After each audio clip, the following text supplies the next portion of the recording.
A 2021 video featuring the Minister of State for Defense and former governor of Zanfara State, Bello Matawalle, stating that not all bandits are criminals, has resurfaced online, sparking controversy. Speaking with journalists at the Aso Rock Villa, Matawalle claimed that some bandits take the law into their own hands because they are ill-treated by vigilante groups who go to their settlements, destroy property, and take their animals, leading to reprisal attacks. Let's take a look. It's the same, and it's not all of them are criminal. Not all of them are criminal, because if you know, or maybe if you investigate what is happening or what makes them to take those laws into their hand, some of them sometimes were cheated by so-called Nsakai, and I have to ban completely the Nsakai in my state. The Nsakai, those called vigilante group, who normally went to their settlement, destroy their property and take their animals. They doesn't have anyone to speak with. So sometimes they are going for revenge. Like if Ntsake attack them, so they will go for reprisals. So that is what exactly happening. And some of them are living in a settlement where close to a village or town, and they sometimes if there is maybe operation as military operation, the military will go and destroy their properties and their animals. So they are angry with such actions sometimes. So sometimes if you are talking to them, you can understand where they are coming from and you can understand their problems. So it is important we as leaders to sit down with those people to understand what is the genesis first.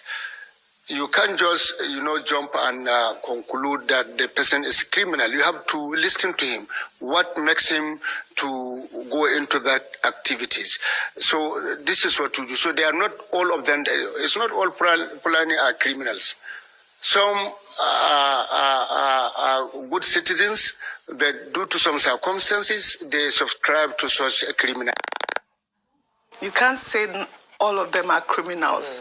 But you have to know what was the last thing he said there about criminal activity? Understanding the reason why that's what they happens chose when that the life. director speaks in my ear. Well, this video of Matawalle has been widely criticized by Nigerians who argue that regardless of any grievances, bandits terrorizing communities, kidnapping innocent people, and destroying lives and property cannot be justified or excused under any circumstances. The resurfacing of this video is particularly significant as it raises questions about his approach to tackling terrorism, given his position as Minister of State for Defense. Bimbai, I'll come to you on the story. I'd like to just, juxtapose the two stories at this point. We're seeing a minister talking about criminals and saying that not all of them are criminals. How do you even justify that? And Oji, and you also have to add the dimension of the fact that he's, former governor of Zanfara State, and that the current governor of Zanfara State has raised several complaints and concerns about the fact that he's been trying to get collaboration and assistance to deal with banditry, insurgency, criminality in his state, but it's falling on deaf ears. And you ask yourself, well, if this is the person who is part of the people at the helm of affairs with regards to defense issues, and you look at somebody like General Christopher Musa, who is being praised for the collaborative element that he brought to his home state. And then you look at this gentleman who, in all intents and purposes, seems to have abandoned the security issues of his state. And why is that? Because he's chosen to sanitize banditry, criminality, and insurgency. We cannot sanitize criminality.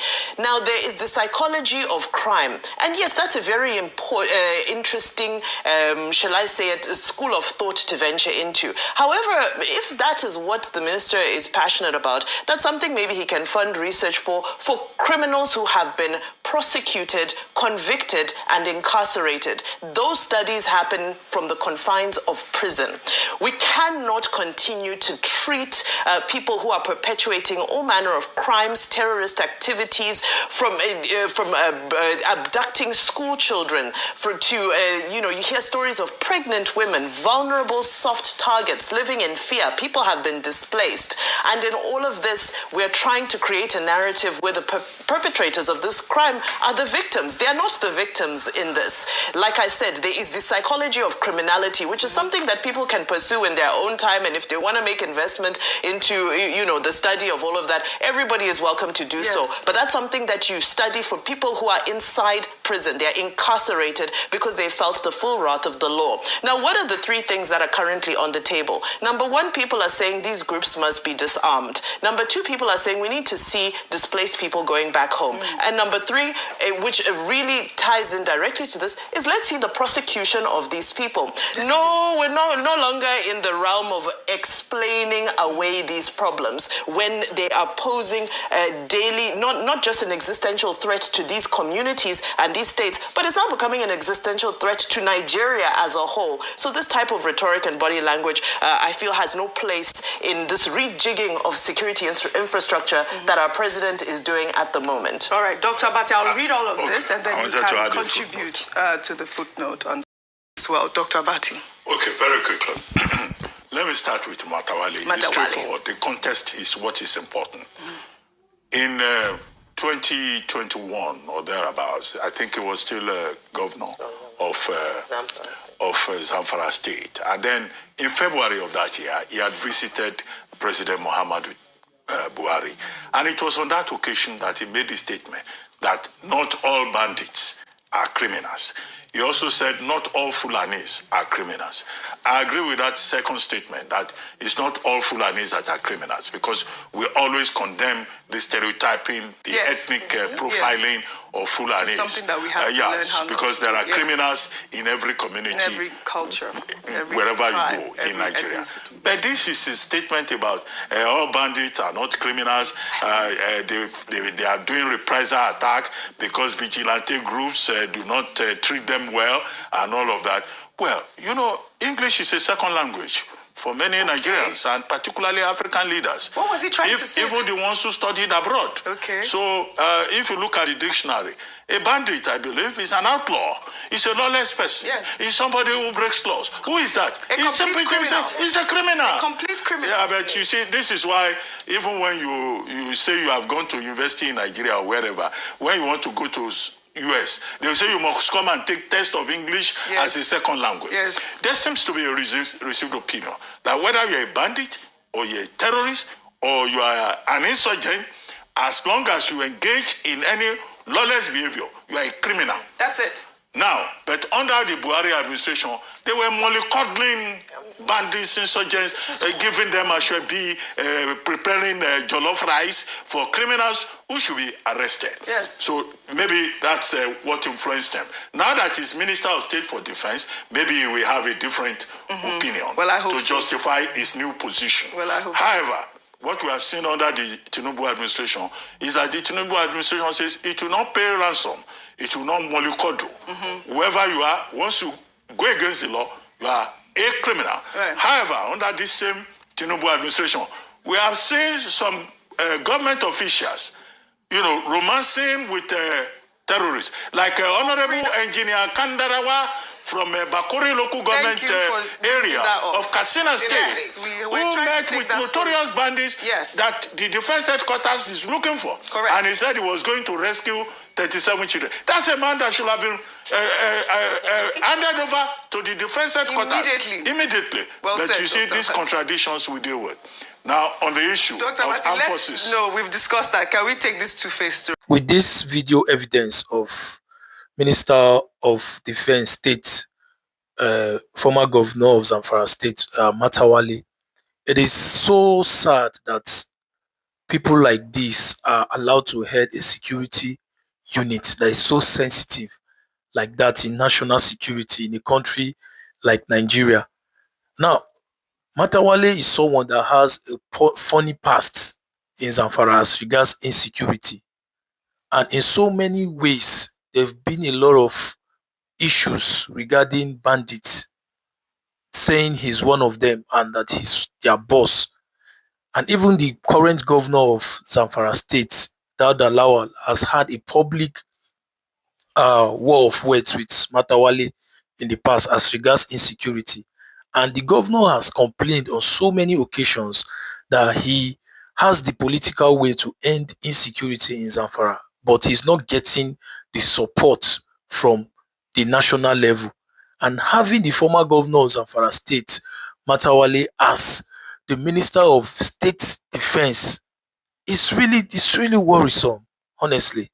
Now, how do we expect Governor Lawal to get results as regards insecurity in the state when we have Matawalle as the governor? Now, Governor Lawal has repeatedly claimed on many occasions that Matawalle's administration, while he was the governor of Zamfara State, armed bandits indirectly. Corruption and political compromises under Matawalle allowed criminal networks to flourish in Zamfara. And there are a lot of weapons and funds meant for security which mysteriously disappeared during his time as the governor of Zamfara State. Meanwhile, in so many occasions, Matawalle has always fired back at the governor, accusing him of using insecurity in Zamfara as a political weapon against him and failing to manage the crisis in real time. And also, he went further to accuse him that Governor Lawal has been witch hunting him and his allies instead of facing governance and issues and allowing personal grievances to overshadow security operations. This has been Matawalle responses as regards this thing. Now, with this video evidence, what can he say otherwise that will convince people that all that Lawal has been saying all this while are not true? Now, security agencies have done a lot of investigations and have reportedly found links between politicians, gold miners, traditional rulers, and armed group in the state. Now, Matawalle, who is currently the minister under Tinubu's government, has claimed that these investigations are being twisted to smear his name. Now, remember that Zamfara is sitting on massive gold deposits, and many people know that banditry is not just crime, it is a fight for control of mineral resources. It is no longer a secret that politicians are involved in sponsoring these militias for influence over the mining sites. Now, Governor Lawal has come out publicly to say that Matawalle knew this and did nothing about it. And Matawalle, in so many ways, have insisted that Governor Lawal is using the good narrative to cover up his incompetence. Now, in the middle of all this argument between Matawalle and Governor Lawal, who is at risk of the bad effect of insecurity? The citizens.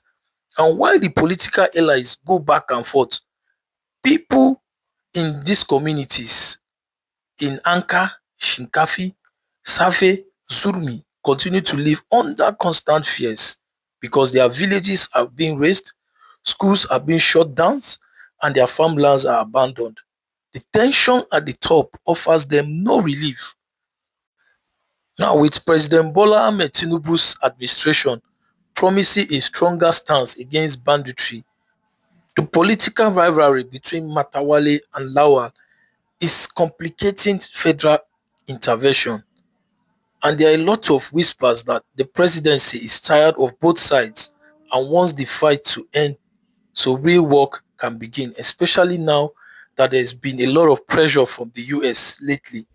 So I think Bola Ahmed Tinubu should find a way to bring someone with a military background to take up the position of Matawalle so that we'll have a real professional expertise opinion as to how to tackle this constant banditry insecurity in Zamfara State.